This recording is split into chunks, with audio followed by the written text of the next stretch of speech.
De zinnen duurt nog aardig lang bij, dus biedt wat dat onbelangrijk geniertje.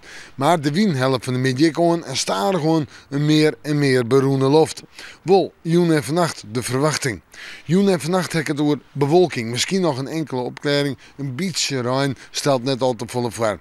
En de temperaturen 6 tot 8 graden. De zuidwestenwind matig en vrij krachtig, maar die kan letter in het kust- en maatgebied al krachtig worden en daar toch viel het ik wat kouder aan.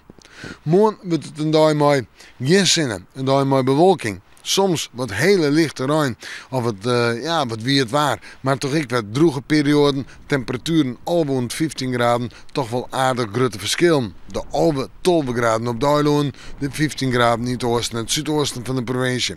Maar dan de wind, die maakt het natuurlijk, speelt het een rol. En die wind is zuidwest, krachtig ont hutkracht, 6 ont zon, hield van de marn en het kust- en watergebied.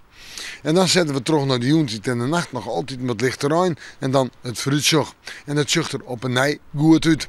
Het is volop maaitijd op wijze, maar een gemiddelde temperatuur van 18 graden in uw provincie. Eerst bewolking, letter de zinnen. En een matig en vrij krachtige wind, dus minder sterk.